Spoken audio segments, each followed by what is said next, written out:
সূরা ফাতিহার 4 নম্বর আয়াতে আল্লাহ তাআলা আমাদেরকে শেখাচ্ছেন যে ইয়াকা না'বুদু, যে আমরা একমাত্র আল্লাহর জন্যই সকল ইবাদত করব, ওয়া ইয়াকা নাস্তাঈন, এবং আমরা আল্লাহর কাছেই আমাদের সকল চাওয়া পাওয়াকে উপস্থাপন করব।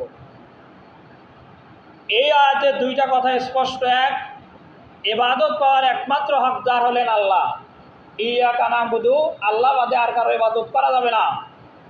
দ্বিতীয় আয়াত অংশ হলো ওয়া ইয়াকা নাস্তাঈন, আল্লাহর কাছেই আমরা সাহায্য চাই।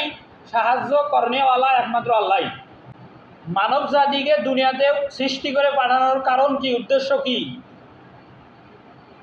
মানব জাতিকে সৃষ্টি করে দুনিয়াতে পাঠানোর উদ্দেশ্য সম্পর্কে আল্লাহ তাআলা সূরা জারিয়াতে 56 নম্বর আয়াতে বলেন যে মা খালাকতুল জিন্না ওয়াল ইনসা ইল্লা লিয়াবুদুন, মানুষ এবং জিন জাতিকে আল্লাহ তাআলা দুনিয়াতে ইবাদত করার জন্যই সৃষ্টি করে পাঠিয়েছেন।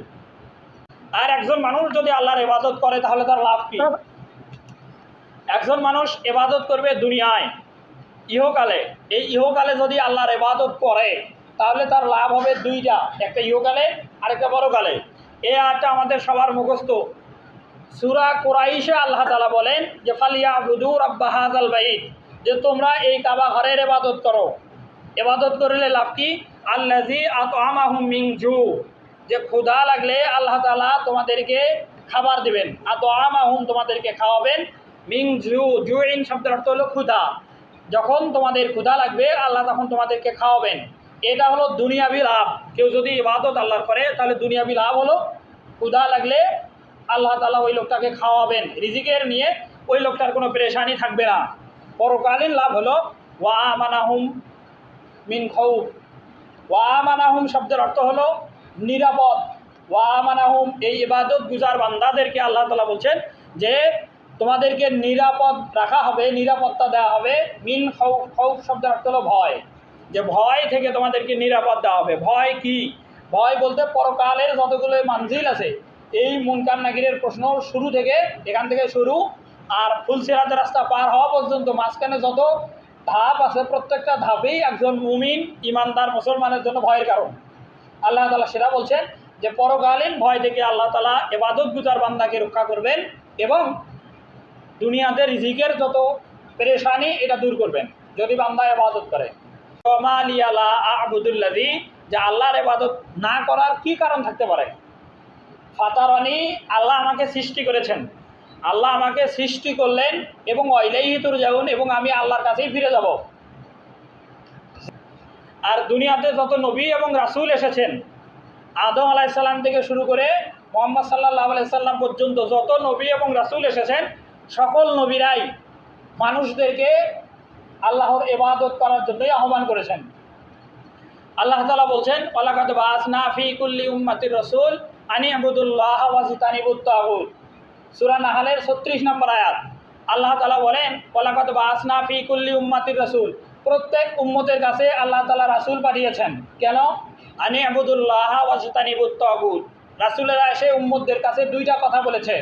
এক নাম্বার আনি ইবুদুল্লাহ, আল্লাহর ইবাদত করো। দুই নাম্বার ওয়াজতানিবুত তাগুত, যে শয়তানের পদাঙ্ক অনুসরণ তোমরা করবে না। এক আল্লাহকে মানবে আর শয়তানের অনুসরণ তোমরা করবে না।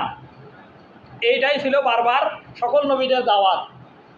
আর আমরা যে বনি আদম সন্তান, আমাদের সকলেই আল্লাহ তাআলার কাছে একটা ওয়াদা করে আসছি।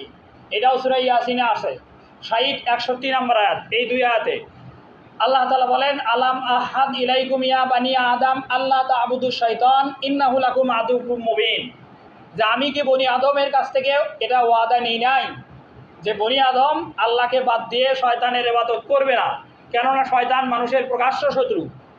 এটা 60 নম্বর আয়াত। এরপরে 61 নম্বর আয়াতে আল্লাহ বলেন যে ওয়ানি বুদুনি, যে তোমরা আমারই ইবাদত করো। হাযা সিরাতুল মুস্তাকিম, এটা হলো সিরাতুল মুস্তাকিম। আমরা আল্লাহর কাছে বারবার বলি যে ইহদিনাস সিরাতাল মুস্তাকিম, আল্লাহ আপনি আমাদেরকে সহজ পথ সিরাতুল মুস্তাকিমের পথে পরিচালনা করেন। আর আল্লাহ তাআলা এর জবাব সূরা ইয়াসিনে বলছেন যে ওয়ানি বুদুনি হাযা সিরাতুল মুস্তাকিম, আল্লাহর ইবাদত করো, এটাই হলো সিরাতুল মুস্তাকিম।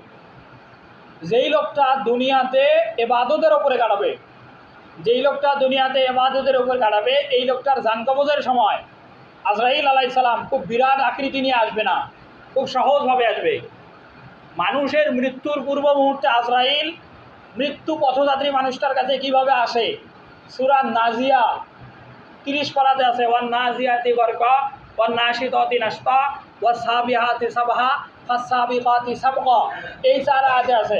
যে কারো কাছে খুব সুন্দর একবারে নম্রভাবে আসে। আর এই আয়াতগুলোর ব্যাখ্যাতে হাদিস আছে যে একজন দুগ্ধপুষ্য সন্তান মায়ের স্তন পান করতে করতে যেমন ঘুম আসে, ওই সন্তানটাও তেমন বুঝতে পারে না যে আমি কখন ঘুম আসলাম, মাও অনেক সময় বুঝতে পারে না সন্তানটা কখন ঘুমিয়েছে। এই রকমভাবেই আল্লাহ তাআলা নেককার মানুষদের জান কবজ করার দায়িত্ব দেন আজরাইল আলাইহিস সালামকে। এরকম আবার যারা পাপিষ্ঠ তাদের জান কবজের কষ্ট কেমন, একজন জীবন্ত মানুষের চামড়াগুলো যদি এমনিতেই খুলে নেওয়া হতো, হাদিস যে জীবন্ত মানুষের চামড়াগুলো যদি এমনিতেই খুলে নেওয়া হতো তাহলে ওই মানুষটার যে পরিমাণ কষ্ট পাবে, একজন পাপিষ্ঠ বদকারের জান কবজের সময় আজরাইল ওই লোকটাকে এই পরিমাণ কষ্ট দেয়। এই কথাটা, এই চিত্রটা সূরা নাজিয়াতের প্রথম 4টা আয়াতে আসছে। আর যদি লোকটা ভালো হয়, ইবাদত গুজার হয়, আল্লাহওয়ালা হয়, নেককার হয়, ধার্মিক হয়, এই লোকটার জান কবজের সময় এসে আজরাইল আলাইহিস সালাম আরও কিছু ফেরেশতাদেরকে নিয়ে আসে, যেই ফেরেশতাগুলো জানটা রুহুটাকে ওই সুন্দর মসৃণ কাপড়ের ভেতরে নিয়ে উপরের দিকে আরোহণ করে। এই কারণে তাদেরকে সেই অনেকগুলো ফেরেশতা আসে, আর আজরাইল আলাইহিস সালাম নিজের রুহ কবজ করার জন্য আসেন। সামগ্রিকভাবে একদল ফেরেশতা আসেন। এই ফেরেশতারা যখন সবাই আসে নেককার মানুষটার কাছে, তখন যে পরিস্থিতিটা হয় এই আয়াতটাও আমাদের অনেকেরই জানা আছে বা শুনছি আর কি অনেক, যে ইয়া আইয়াতুহান নাফসুল মুতমাইন্না, হে প্রশান্ত আত্মা, ইরজিই, তুমি ফিরে আসো, ইলা রাব্বিকি, তোমার রবের দিকে। ইয়া আইয়াতুহান নাফসুল মুতমাইন্না, হে প্রশান্ত আত্মা, ইরজিই ইলা রাব্বিকি রাদিয়াতাম মারদিয়া। রাদিয়াতাম মারদিয়া মানে সন্তুষ্ট চিত্তে, যে সন্তুষ্ট চিত্তে তুমি ফিরে আসো তোমার রবের দিকে। কেননা ফাদখুলি ফি ইবাদি, ফাদখুলি মানে প্রবেশ করেছো, ইবাদি মানে হলো ইবাদতের ভিতরে, অদখুলি জান্নাতি, মৃত্যু হবে আর মৃত্যুর মাধ্যমেই তুমি জান্নাতের ভিতরে প্রবেশ করবে।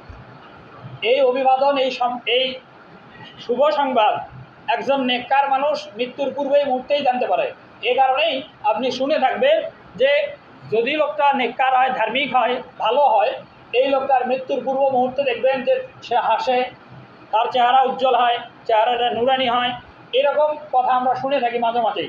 আবার যদি লোকটা বদকার হয় তখন এই কথা বলবে না। সূরা মুহাম্মাদে আসছে যে ফায়ুদরিবুনা উজুহাহুম, ওই একদল ফেরেশতাই আসে যে তার রুহুটাকে ওই দুর্গন্ধযুক্ত কাপড়ে পেঁচিয়ে নেওয়ার জন্য। আজরাইল আলাইহিস সালাম আসে রুহু কবজ করার জন্য আসে। রুহুটা যখন তার শরীরের সমস্ত অঙ্গ প্রত্যঙ্গ ছুটাছুটি করে, ধরা দিতে চায় না, তখন ফায়ুদরিবুনা উজুহাহুম, ফায়ুদরিবুনা মানে প্রহার করে, উজুহাহুম মানে তার চেহারার উপরে ওই ফেরেশতারা অদৃশ্যভাবেই, এবং ওয়াদবারিহিম এবং তার পিঠেও ফেরেশতারা আঘাত করে। এ কারণেই পাপিষ্ঠ লোকেরা যখন মৃত্যুবরণ করে সে তার চেহারাটা যেমন ফ্যাকাশে হয়, ঠিক একইভাবেই সে অনেক কষ্ট পায়, ঘেমে যায়, বিভিন্ন রকমের শারীরিক সিমটম বোঝা যায়, যেগুলো দিয়ে বোঝা যায় যে এই লোকটার জান কবজ খুব কষ্টের মধ্য দিয়ে হচ্ছে, এরকম আর কি। তো জান কবজ যেন সহজ হয় তার জন্য মাধ্যম হলো আল্লাহ তাআলার ইবাদত করা।